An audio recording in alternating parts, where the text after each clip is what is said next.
7 American whistleblower laws. This morning I woke up at 8:30 and I went to see my lawyer, who will remain nameless. He's a lawyer that's helping me as a whistleblower and in my temporary refugee status. I got there, I arrived, and we almost immediately started arguing. It got to the point where I was yelling, "Fuck you, fuck you, fuck you." Well, I didn't say that, I was like, fucking this and fucking that. It was at the Beverly Hills Diner this morning. The problem was that Andre, the person that's actually handling my whistleblower case, is trying to rip me off $500. And I was not going to take it. And so we argued for literally an hour and a half. Well, actually 2 hours with an hour break.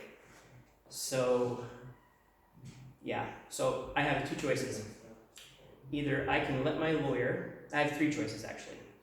I can either let my fucking lawyer get away with malpractice, or I can give him another extra $500 that he doesn't deserve, or I could find another lawyer. And if I find another lawyer and if I basically put him up for malpractice, then I lose the most important person in my life here. The biggest source who meets Putin on a regular basis, who's coming out with a film in a couple of months. So that's my choice. And I decided that he won. That even though I was in the right, I lost $500 today.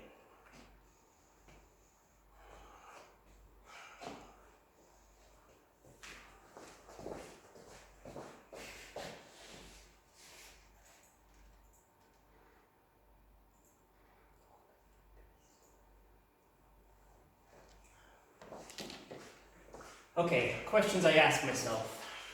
What is a whistleblower? What is a traitor? At its very core, those two labels are really restrictions of free speech.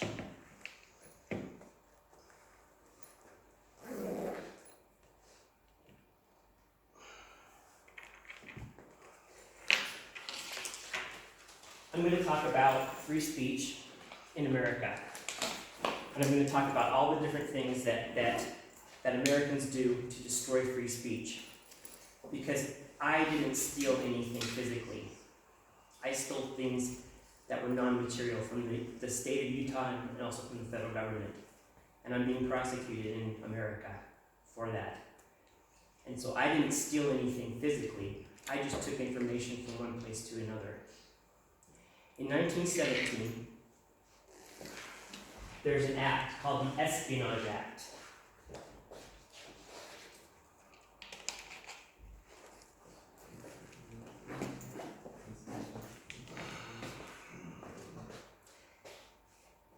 The Espionage Act was that World War I Americans did not want to go to war. They absolutely did not want to go to war. And the president at the time, Wilson, he wanted to go to war. And so what they did is they created this act.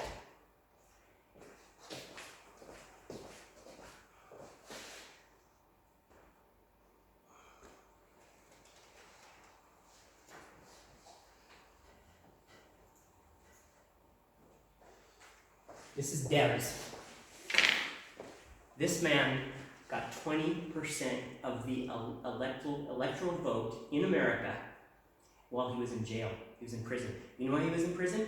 Because he was opposed to World War I. 20% of the vote for a man that opposed the war. In the Supreme Court case, how many people have heard the saying, don't shout, fire in a crowded theater? Anybody? Nobody's ever heard that saying before. Don't shout fire in a crowded theater. It's a very common idiom in America.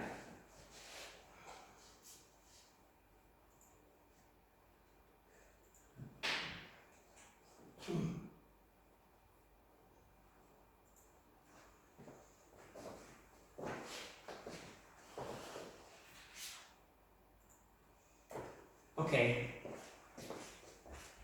I'm in the back of the theater, and I say, "Fire, fire!" And everybody, all of a sudden, oh my God, there's a fire. They trample each other to the exit. And it was fake. And that's what the Supreme Court says. They said what Debs is doing is just like this. He's actually killing people just like this. And so what they did is they put him in jail, and they put thousands of people in jail because of the Espionage Act in America.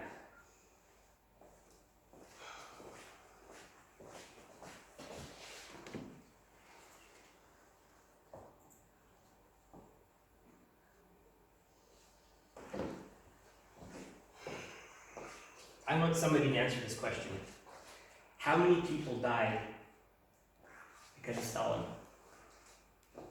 Ballpark. Anyone? Anyone? How many people died? What does it mean because of? Good question. Estimate. No, what does it mean because of? Genuine Gulag, yes. It's the Soviet Gulag. How many people did Stalin kill? How many people did Stalin kill?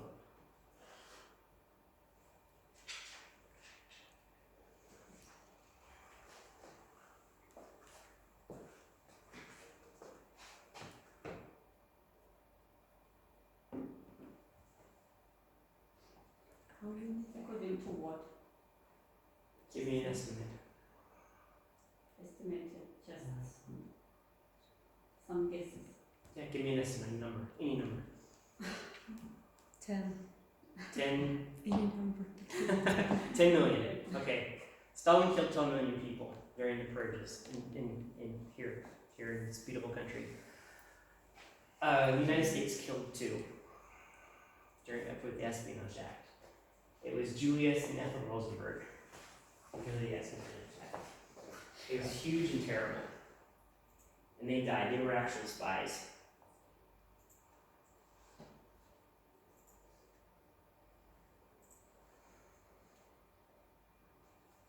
There's no wrong answers. So, sorry. Give me a moment. Here we go.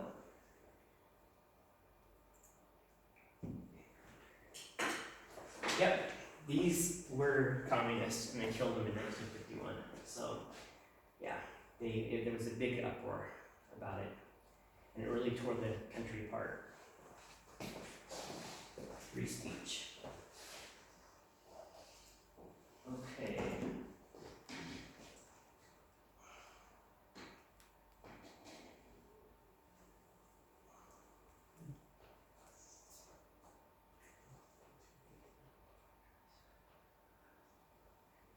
Okay. What happened between then and now is that one part of the law was taken out, another part was put in. It's legalese. It's complicated. What happened is in approximately 1994 or so, actually 2002, there was a guy who was protesting. He was a whistleblower. And he said, okay, geez, they're not helping me, nobody's listening to me. For a good reason. He had a very good reason why he did what he did. Spied for Russia, for the Soviet Union. Because what was happening is in the CIA is that they were making up lies. They were making up millions of lies. They were making up lies that caused us to spend billions of dollars as Americans. Billions of dollars. And they were just complete lies. And all they were doing was they were making these lies up so that the Soviet Union would collapse.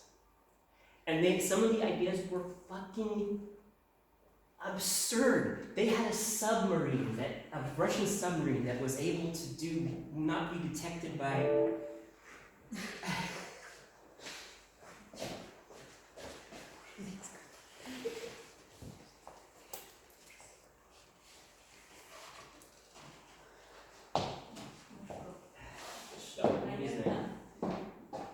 Может, всем? Не выдержала.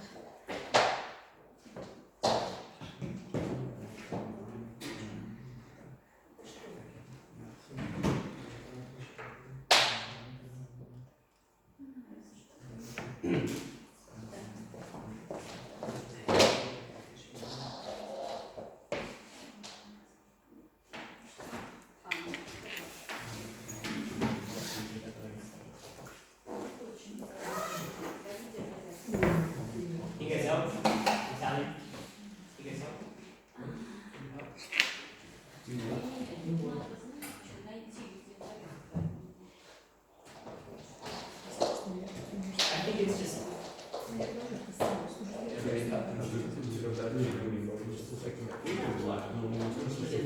No, I think it turned out. Автоматная станция. Сижу и работаю, думаю, сейчас Here? сука, пистолет, и просто всех расстреляют. Серьезно, такие защиты запоминали. Да, это ответ.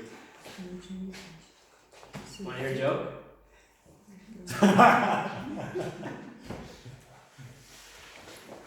Все происходит в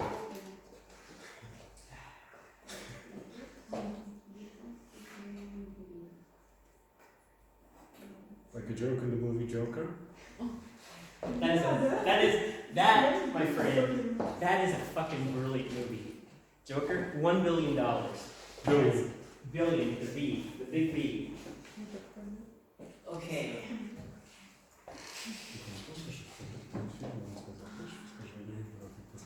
Okay. So anyway, Team B. Team B was the name of the group. It was a CIA group. And they basically tried to bankrupt America. And they tried to bankrupt the Soviet Union at the same time. They had the most ludicrous ideas. Like there was this submarine that we still can't even create today. That was absolutely impossible to create. There's a long list. I actually created the web page. If you go on Wikipedia. In fact, most of these web pages I've created if you look on Wikipedia. Boom. So this is the guy. $1.4 million and about 20 diamonds. That's what he sold his soul for. He's in jail right now. So he was a whistleblower. He saw the way that the CIA was spending billions of dollars that could have gone to feed kids, and nobody would listen to him. So he said, fuck you, I'm going to the Soviet Union. He's a hero. Okay.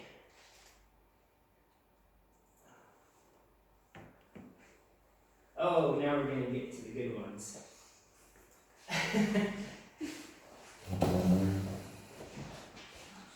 Okay. This woman has the most white trash name you could ever have in your life. And she looks white trash. Her name is Reality Winner. Reality Winner. That's her name. She's currently in prison right now. Reality Winner. And you know what she did? This is what she did. She was in the NSA, and she had one piece of paper, and I've seen the paper. She had one piece of paper, that, not the real paper, just a copy of it. And she had a piece of paper like this, and it came off the NSA, and she folded it, put it in her pocket, walked out. She's in prison for 5 years, because she basically was revealing what Bush was doing, and all the terrible things that Bush was doing during the Iraq War. 500,000 fucking people died in Iraq. 500,000. That's conservative. It's probably closer to a fucking million people. That's really weird.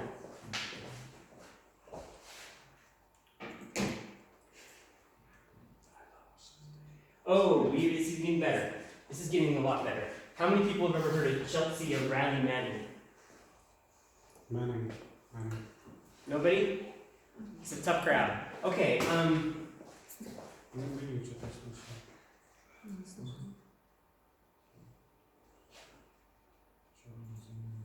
this, my friends. Ah, yes. This, my friends, is Bradley Manning.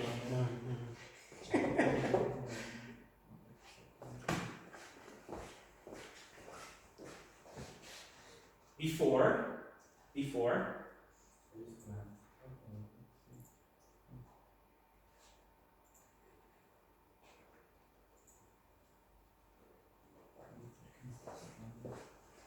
after,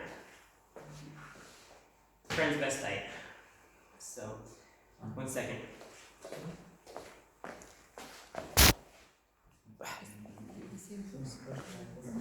Yeah, so, and this is beautiful. I love Russia because I can say this. I fucking hate transvestites. Thank you. Because in America, if you were to say that, you would be ostracized. In many ways, there is more freedom of speech in this country than there is in America because of political correctness. If you say somebody is black the wrong way, if you say somebody is red the wrong way, if you say somebody is homosexual, if you say somebody, if you use the word he or she you basically can get in trouble. People want to be called they. There's culture wars in America. And there is more freedom of speech here in Russia than in America. So this woman is a freak. And I can say it because I'm in Russia.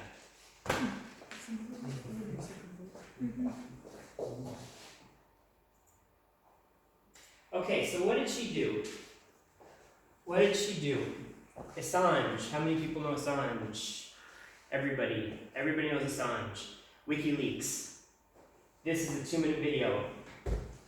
Voice of America. Try to catch what's Try to catch what's happening in this video. It's a 2-minute video.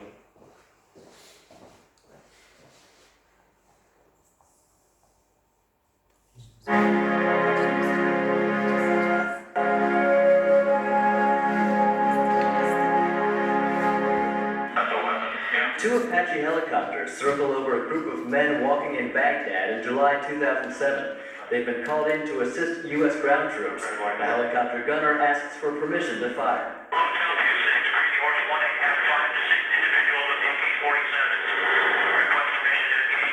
The U.S. soldiers say the men are carrying weapons. They received permission and opened fire on the group. Let me know when you get it. What's your...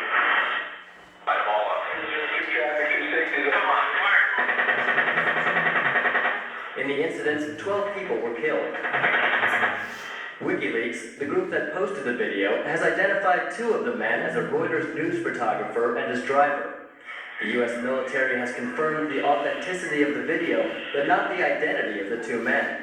White House spokesman Robert Gibbs, commenting on the video, was vague. Obviously, it is very graphic in nature, and it's and extremely tragic. The video has revived a debate over rules of engagement in wartime and how to protect non-combatants. An earlier U.S. military report said American forces acted appropriately because they thought the group was a threat. The military has also said machine guns and grenades were found near the site, but some officials have said the soldiers mistook a camera for a weapon. The incident occurred at the height of the insurgency during the U.S. military surge. Defense analyst Michael O'Hanlon is with the Brookings Institution in Washington. You had friends and enemies everywhere on the battlefield. And so that, for the most part, meant that if you got into trouble as a Westerner, you had potential help not too far away. That was reassuring. But it also meant that if you were unidentified, you had potential friendly fire not too far away at a moment's notice. Iraq's journalist syndicate says the incident shows the violence that civilians have suffered during the war. This latest crime can be added to the list of crimes committed by U.S. troops against Iraqi journalists and Iraqi civilians. There are U.S. troops who are incredibly crass and cruel in the treatment of citizens and journalists as well.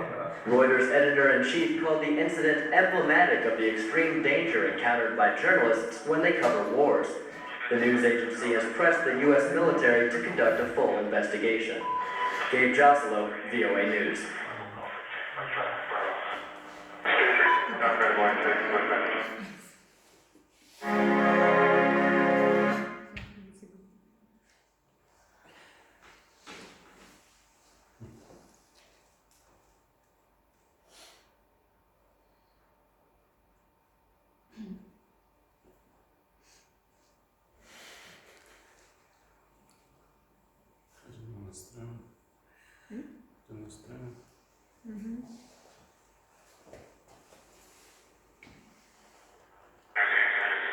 Last citation, Hotel 26.